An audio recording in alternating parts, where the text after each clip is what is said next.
Saímos à rua para fazer parte do festival FEST Espinho e conversar com o realizador palestiniano Scandar Copti, autor de um dos favoritos do cartaz deste ano.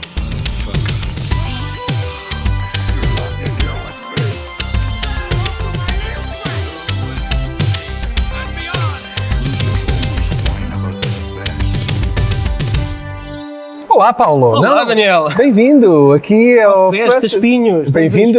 Sou eu que te estou a fazer a apresentação como se eu é que mandasse nisto. Mas temos aqui quem percebe mesmo disto, que é o Fernando Vasquez. Olá, bem-vindos. Estamos a fazer uma coisa pouco comum no nosso podcast. Sim. Normalmente gravamos isto em casa, de cuecas, sentados atrás do computador, e agora estamos aqui num sítio... Podiam ter vindo cuecas, não havia problema nenhum. Não sei se não haveria. Está um bocadinho frio. Mas obrigado por nos convidarem para gravar aqui com vocês neste auditório, no centro, como é que é? Centro Multimeios de Espinho. Multimeios de Espinho, é isso. Sim, é uma coisa que nós já começamos a fazer no ano passado e a verdade é que em determinados momentos do festival isto traz outro tipo de atividade e é mais uma maneira de pôr toda a gente a falar de cinema, que é o que nós queremos aqui no fundo. E vocês têm convidados espetaculares. Sim. Aquilo que me chamou mais a atenção, mas isto é para mim enquanto técnico, no vosso cartaz deste ano é terem cá o Filipe Rousselot e o Brilhante Mendoza, que também cá está, são assim os nomes que para mim saltaram logo à vista no vosso cartaz, mas conta-nos qual é o panorama que vocês têm para este ano e que expectativas é que vocês têm para as próximas edições?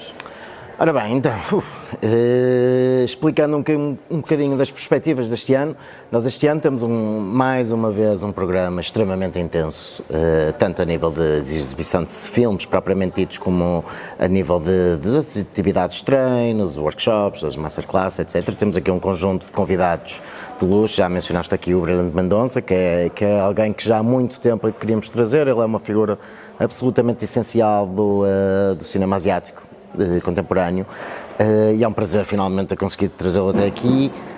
Também o Filipe Rousselot, que tu mencionaste, um diretor de fotografia que seguimos há muito tempo. Ele tem uma carreira vastíssima que vai de Rainha Margot Henry June. Exatamente, uma série de trabalhos de Hollywood. Como é que é? A River Runs Through It. Exatamente, e tem filmes como Entrevista com o Vampiro, trabalhou muito com o Tim Burton, fez o Big Fish. Sim, com o Martin Scorsese e aquele Tem Pioras. Olha, por acaso, esse nem sabia. Com o Griffin Dunn. Ele tem a filmografia dele nunca mais acaba, é impressionante. Mas temos uma série de outros nomes também muito interessantes. Por exemplo, eu destacava aqui o Paul Davis, que é um grande destaque para mim. Ele vem numa das nossas subsecções, que é o Sound and Music Hub, é uma série de masterclass e conversas sobre produção de som para cinema, mas também bandas sonoras para cinema. E o Paul Davis, ele trabalha muito com a Lynn Ramsey, ele fez 2 filmes que eu adoro, não sei se conhecem, temos de falar sobre Kevin, We Need to Talk About Kevin, e o You Were Never Really Here, e ele vem especificamente fazer um case study de como é que se usa som para contar uma narrativa, para criar uma atmosfera adequada para determinada história. Destacava o Chris King, que vem fazer uma coisa que em 21 anos nunca fizemos no FEST, não faz muito sentido, que é uma sessão de edição só para documentário. Então fomos buscar o Chris King, que é um dos editores de documentário mais badalados do momento. Ele fez o documentário da Amy Winehouse, o Amy, fez o do Senna, fez o do Banksy isso também. É do Capadia, não é? Exatamente, tem feito muitos filmes dele. E ele vem aqui falar especificamente sobre como trabalhar com imagens de arquivo, porque às vezes fazer estes filmes é um universo interminável de imagens, perceber o que é que funciona e o que é que funciona em cada momento, fazer aquele puzzle, tem muito que se lhe diga, e ele vem aqui partilhar um bocado de como é que é o processo dele. Enfim, podemos estar aqui a falar interminavelmente, são mais de 40 convidados, vim falar sobre várias áreas. Destacava também aqui o nosso Director Sub, que vai acontecer já daqui a uns dias. Vai ser um dia inteiro de conversas sobre coisas ou sobre aspectos à volta de cinema, não necessariamente cinema, a produção de um filme, mas à volta da indústria, como por exemplo o impacto da inteligência artificial. Até que ponto isto é uma coisa boa, até que ponto isto é uma coisa má. Vamos falar sobre ética na indústria. Vamos ter aí a Motim, a Associação de Mulheres Trabalhadoras do Audiovisual, que vai apresentar o seu manual de boas práticas, que acabou de publicar. E vamos ainda ter uma sessão sobre como proteger atores em determinadas circunstâncias. Isso é uma coisa que temos trabalhado muito nos últimos anos. De que? De assédio? Sim, assédio, fraude, mas também questões mais íntimas, digamos. Nós temos trabalhado muito esta questão da coordenação de intimidade. Como preparar uma equipa, e um ator, e um realizador, a filmar cenas de nudez, de sexo, enfim, para criar condições ideais para isso. Por isso sim, estamos aqui a falar de uma quantidade bastante alargada de temáticas, que vamos abordar tanto no Training Ground, no Sound and Music Hub, no Directors Hub. Depois temos os filmes. Temos 250 filmes a serem exibidos, grande destaque obviamente para a nossa competição de longas metragens, onde temos aqui alguns das melhores primeiras e segundas obras dos últimos meses. Destaco aqui dois dos grandes vencedores do Festival de Sundance. Tens aqui o caso do Cactus Pears, que foi o vencedor do World Cinema Award, que é um filme indiano, um filme LGBT que nos fala sobre um jovem rapaz homossexual que regressa à sua aldeia rural e acaba a confrontar uma série de preconceitos. Me destacava também o Mad Bills to Pay, que é na minha opinião, o melhor filme americano independente do ano. É um filme que nos leva até ao Bronx e nos apresenta uma jovem família dominicana, liderada por um jovem rapaz que acaba a engravidar uma jovem rapariga, e a jovem rapariga vai morar para a casa deles e aquilo cria uma série de novas dinâmicas e conflitos. É uma comédia com ecos de drama social. Vamos fazer pensar. Sim, é um filme extremamente divertido, tem uma energia brutal, até porque esta personagem principal... Sem o Adam Sandler. Sim.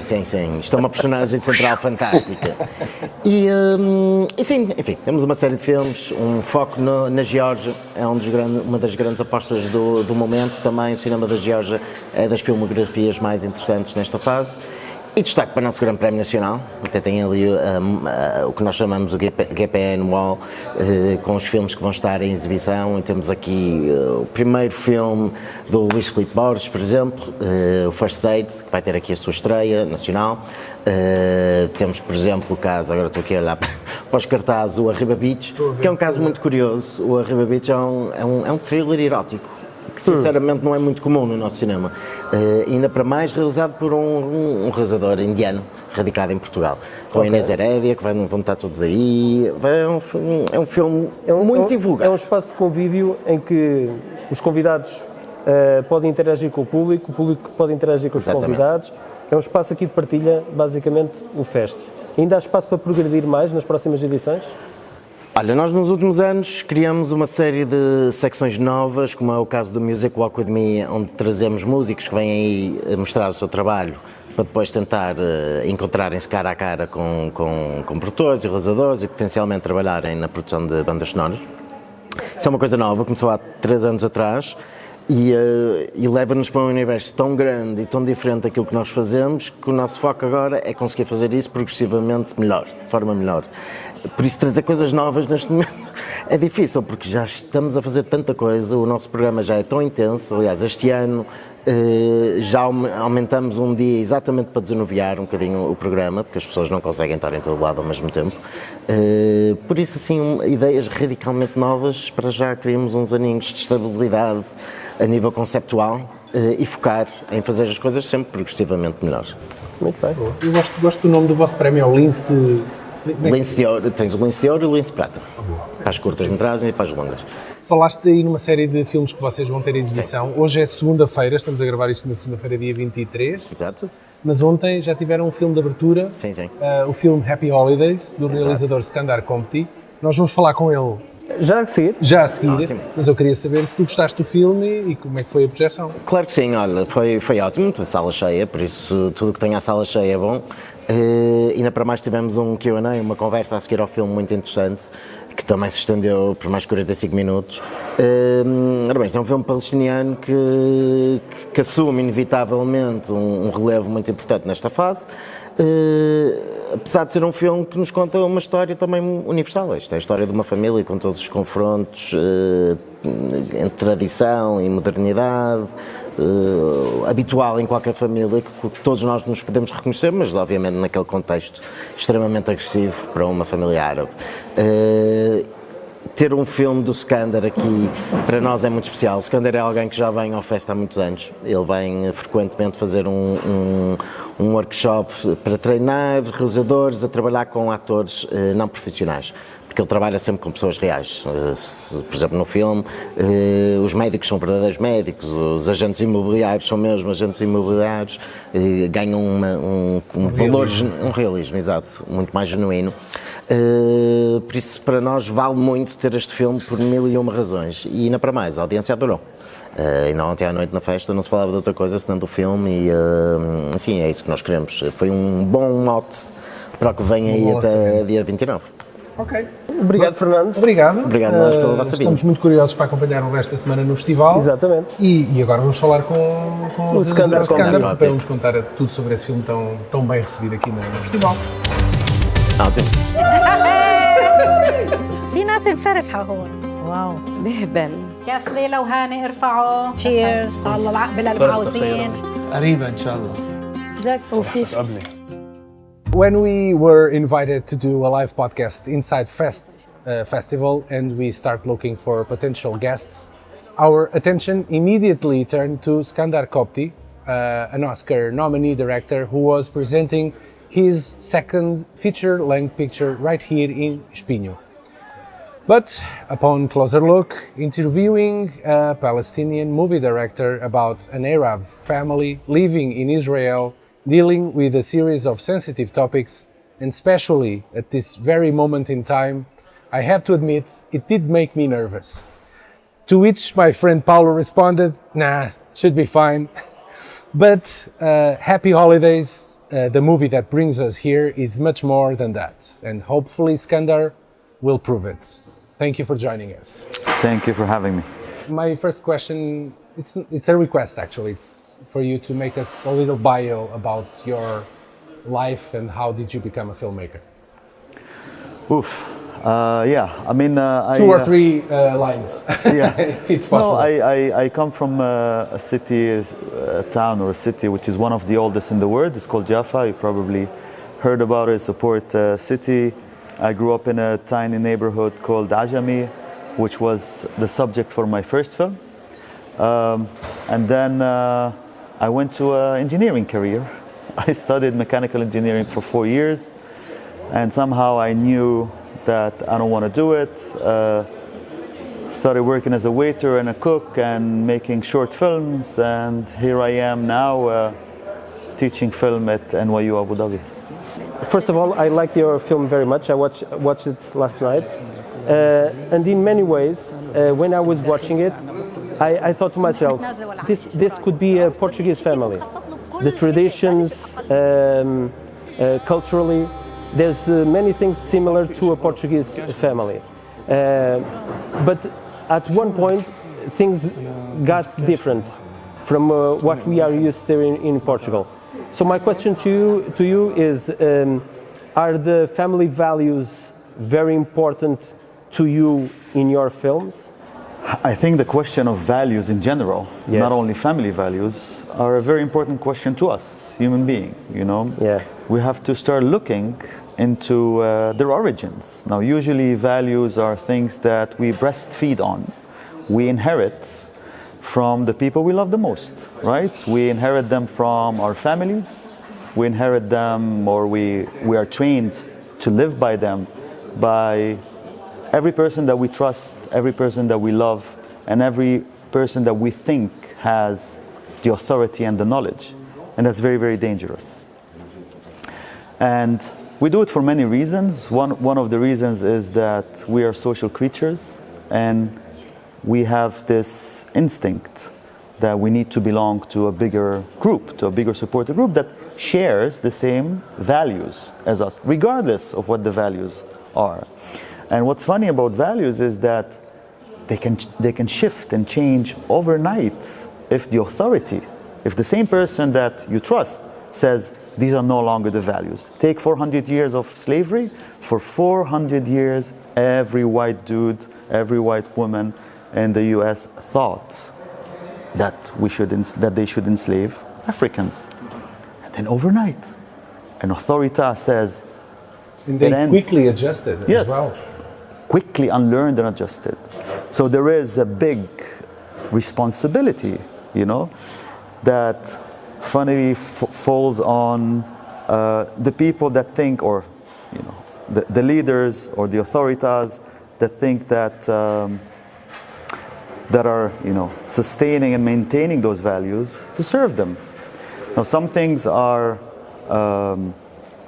clear, you know, this whole idea of us better than them, you know, or us and them in general. And we see it now in what's happening in the genocide in Gaza. It's clear, you know, if you just look, you know, just open the TV or read the news, and you can instantly feel that what is driving all of this is values, is this idea that some morality is superior than others, right? Some people deserve to live more than others. So I think this is why values and that eventually become moral choices, right? Because they're linked, are super important to look at and to maybe highlight the possibility to question them. For those who didn't watch the movie recently, so to summarize it, we have like 4 different storylines going on together. They're more or less about the same people inside the same family. The movie deals with political issues, but at the core is a very human movie. Well, what's truth? What's fiction here on this story? How did you write this? Tell me a little bit about this process. Yeah, I think I have a very simple and straightforward process. The way I work, it's boring. You know, I always start with something that annoys me, you know, that affects me on a personal level. And I start looking into it, like, why is this annoying me, you know, or why is this the way it is? And then because I'm a storyteller, so what I do in life is I tell stories, but most of the time I listen to stories. You know, people want to tell me stories all the time, even here. You know, yesterday I was having dinner and I heard so many stories. That's how people connect, right? Yes. It's when we share some kind of experience or have similar experiences. That's a good starting point to create empathy, right? Absolutely. And then, you know, I gather all those stories. Some I just remember, and others I write them down quickly, and I don't forget. And this whole film started with the story of Shirley, the Israeli character. A doctor told me, and I was so amazed by it that I started telling it to my brother, who's my main producer, just to not forget it. Okay. And he goes like, this is crazy, you have to do a film about this. And I said, no, but I have just one story, you know, there's nothing. But then I started, you know, adding more stories to it, and this is how it becomes. So I work only with real events. I obviously link them in such a way that is more engaging, that summarizes them, you know, because you cannot do a film that is like 3 years long. The pregnant lady story is based on real, yes, on a real story, and the other ones come from your head into no, the other ones are multiple stories that happened so many times. Like the story of Fifi is, you know, is a story that I can see that. Yeah. Yes, that happens. The story of let's say the scam, the insurance scam, it's something that was big before the law changed. It changed recently. It's like you would hear it every day, you know, that those scams happen. So you just take it and you somehow stitch it to the rest. So I don't, because authenticity is very important for me. So there's no fiction, but there's dramatization of the events. Otherwise, you know, you have to put them in a plot with the beginning, middle, and end. Yeah. Okay, precisely with the story of Shirley. She's a girl that gets pregnant, and she decides to have the baby despite being married. So my question to you is, are Jewish girls morally harassed by their family, by people in general, for having babies without being married? Is this a common thing to happen? Yeah, but the question there is not a baby without being married, it's a baby from a Palestinian. That's the big issue. Yes, yeah. Also. And there are organizations, legal organizations, like Lehava, like the one that you see in the film, that their agenda is anti-assimilation. And you, in the film, you show us a group doing a demonstration precisely about that. Yes. Okay. Yeah, this is a real group Okay. This is there are many like this. There are like 3 or 4. There are legal organizations. This specific group, until I think I don't want to be mistaken. So I think until like 10 years ago or 15 years ago, they were receiving, funding from the government. Okay. Until an Israeli newspaper, Haaretz, exposed them. I think it was in 2007, but I'm not sure. And then they stopped receiving funding because their agenda is basically this: denying, and they call it saving, Jewish women. And it's a supremacist group. It's like the neo-Nazi groups that you see here in Europe. It's the same agendas, but instead of white supremacy, it's Jewish supremacy. It's truly moved by belief of this purity, this higher race, the chosen people. It's very similar to other supremacist groups that we know.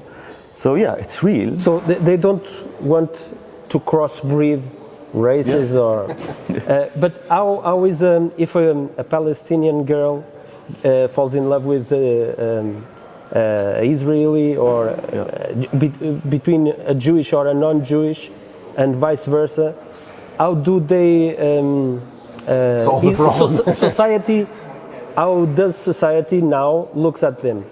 It's hell now. Now, if you're talking about now, only recently, only in the last 2 years, 30 more racist, laws were made. Laws that I don't want to say like they discriminate Palestinians. They're racist. So Palestinians of 48 are not allowed to demonstrate, but Israelis are allowed to demonstrate. It's a true apartheid, 100%. And the idea behind this started in 2003 with the new sets of laws after the Second Intifada, where by definition the Palestinians, citizens of Israel, are defined as enemy. By definition. And the same law that applies to quote-unquote enemies, which are Palestinians in the West Bank or whatever, applies on us. There are 65 laws like this. Starting from, buying a house. You cannot buy a house whatever you want. There's a Jewish committee that has to vet you. So it's by law. So they can accept you or they cannot accept you, right? You cannot marry whoever you want. I am married already with 2 kids, but let's say I wasn't married and I meet a lovely girl here in FEST, okay? But I'm married, my wife is listening to this. Let's say someone else. And it happens that this girl is from Arab origins, from anywhere, any Arab country, could be Palestinian also, or also Egyptian. By law, I cannot bring her back home with me. By law. That's the Israeli law. So the only solution will be flee the country? Yes, leave the country. And many other laws, and the newest laws are the laws of, self-expression. 160 Palestinian students were, expelled from universities for, I'll give you examples, for posting a photo of Al-Aqsa Mosque. That's the most recent one, 2 weeks ago. Yeah. She was expelled for 1 year. Yes. Yes, you heard about it. Yeah, we saw it. And Dalal Abu Amne, who's a neuroscientist, PhD, and a great singer. She's very, very known. She wrote "Only God Wins" at the end, and they had daily demonstrations under their house every single day. She was arrested for 7 days or 8 days. Imagine. For something so neutral, Yes. right? Yes, but the problem is not the law. The problem that it's society. In the last poll that Haaretz did, maybe 2 weeks or 3 weeks ago, you probably got it. 86% of Israelis, of all parties across society, are for the expulsion of Palestinians from Gaza. 86. So it's like 14% that think that ethnic cleansing and genocide is wrong. How much hope does it give you? 56% of them think that they should expel us, Palestinians of 48, the natives of the land. How much hope does this give you? And now what these laws have done, and other elements, it's arming, like Ben Gvir that is arming Israeli citizens. Who is he arming them? Against who? They're not soldiers, they're not going to go and fight. He's arming them against us, the natives. The Palestinians inside the 48. But you all live together, and you don't have a tag saying that you are Palestinian. We do. Our IDs are different. Yeah, but that's Our only when you passports are show. different. That's when you show. But on the day by day, people don't know that you are your religion, your sexual orientation, whatever, and it's okay. Only when they know that you are from this origin, things change. Yeah. I mean, there is profiling. You know, first of all, we look different. Like if you come, you look Arab. Me, I heard that a lot. So you will be stopped more than you, Paulo. My green eyes gave me. You gave it away. So profiling exists anywhere in the world. It's like in the US. But you're right. In every airport, to be honest. But what does it do to you? I'm talking about us, the Palestinians, because you're aware we are aware of what you said exactly. So you choose your battles, and what this leads you to, it leads you to put on a fake self, a mask, right? A poker face. Yes, I have green eyes also like you. Okay. So it's easier for me than my brother, who's dark skinned, much darker than me, my main producer, Tony. So he gets into more problems than I do. So you don't want to push the boundaries. You know, just like Fifi in the film, you watch the film, she's there in the school, and it's a horrible thing that is happening to those kids. You know, they're writing letters to soldiers. There's nothing she can do about it, because her job will be at risk, her career, and the only thing she wants is to finish her university, right? She's a student teacher. She wouldn't risk anything. And this schizophrenic state of mind that we put ourselves in is horrific. It's really horrific, right? So it's it's beyond laws. It's the whole constellation of life. I'm going back to the movie, and there's one aspect that I only find out after I watched the movie, is the fact that you worked with non-actors. They had near zero experience as actors. Yeah. And I went to IMDb and I actually checked a few of them to make sure they had no other movies in their profile. So that's quite interesting. And I also learned that you are a professor, a teacher that teaches this technique or explores this technique. Please tell us about it. I work with non-actors, and I choose the people based on the real life profession. So in the film, a real doctor plays a real doctor, a real nurse, and so on and so on. And then also I choose them based on how much their personality resembles the personality of the character they're going to play. And the process is that I build through role plays and improvisations all their histories, their shared histories together on location, their backgrounds, including the conflicts that I start, injecting into the relationship. And then we shoot the whole film chronologically. I never give them the screenplay, so they don't know what the story is about. They discover it bit by bit as we go. Does that imply that you have to do much more reshoots and new takes, or is it okay? No, we don't do takes. There are no takes, because if you do take, it defeats the purpose. Then it's acting. So it's on the first. It's but it's real time. It's things that are real time. So let's say, I don't know, if they're cooking and then it will take 3 hours. So we're shooting for 3 hours in 2 cameras, and then here and there I inject, certain surprises. Someone comes in, so it's all built just in a way that it resembles reality. And it's happening real time. Yeah, and it works perfectly. I was quite surprised with it. Yeah, even more knowing that it was at the first take. Yeah. At one time we see a pamphlet of a baby with a uniform, and at the children's school, the kindergarten, there's a song playing in the background with the lyrics that I think it's more or less like God will save them, and the soldiers also will do that job. Is this mindset from such an early age? Does it affect the way that children, how they grow and how they feel about the war, to the point that when they reach 17 years old, despite their gender, they have mixed feelings about it?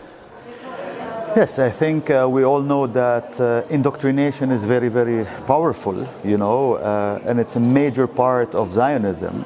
Because how would you convince people logical people, that you come from Europe, you kick out the natives of the land, how do you convince them that this is something that is just? So the way it is done, historically, but also, the Zionists didn't invent this, is by convincing your own people that you're constantly under threats. Constantly. You're always the victim. And it has to do with everything. It has to do with the holidays, with the happy holidays. It's always the victim. Whether it's in Purim, the first Israeli holiday that we celebrate, where the Persians tried to kill them, but then with the help of God, they killed the Persian king with his 10 or 12 children.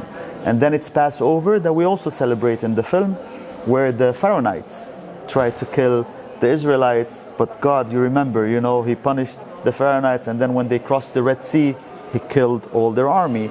And it goes back to, the Holocaust and then the establishment of the State of Israel. So you need this indoctrination, because any person people are good human beings, and they will always develop, empathy to others, unless you prevent this.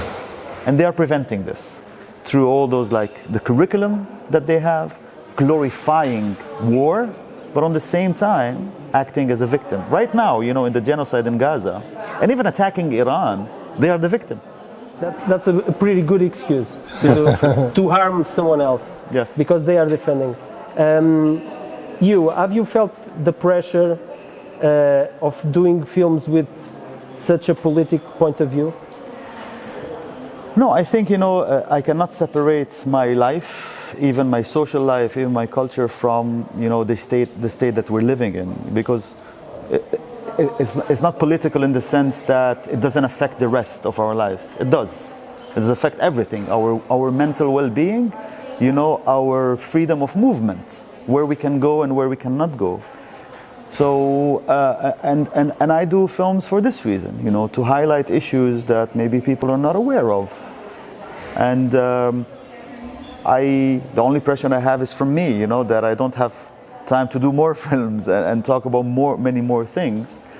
But I'm privileged in that sense that I don't perceive, filmmaking as a career. My professional career is a teacher. I'm a teacher. I teach film, and this allows me a lot of freedom. We talked about expectations, and we talked about all those things. So I can do whatever I want. I can shoot a film like this with 2 cameras, no lights, no boom operator, not giving the script to my actors, and then edit it myself. In a real world, this could be very, very difficult. But I allow myself to do it. And I'm blessed to be able to do it this way. When can we expect another film from you? I started actually, because this film started a long time ago, and with COVID, we had to, push it. Yeah, I noticed an escalator, the distancing, and a mask. Yes. I noticed that, yeah. I mean, we shot it in 2022. We started in 2020, and then we had to push it for 2 years because of lockdown, and you remember. But when we stopped shooting in 2020, I started working on another film, which is a film that I could do by myself, a documentary with found footage. It's called A Childhood, and it's about child imprisonment in the West Bank. So it's done with mobile phone footage of parents filming their kids getting arrested. And also when the kids are released, there's an NGO that collects testimonies from them. And I'm going to reenact it with animation. So this is what I'm working on. And I think it could be, with AI now, animation is faster. So maybe in 2 years it will be ready. Don't say that out loud. No. People will kill you. But it's true, animators are teaching themselves how to work with AI. Okay. Well, it was a pleasure talking to you. I hope you finish that project. Yeah, and we hope to see that project here again when it's ready. Yeah, okay. I hope so, and I hope it's going to be here in FEST Espinho. Thank you very much. Thank you very much.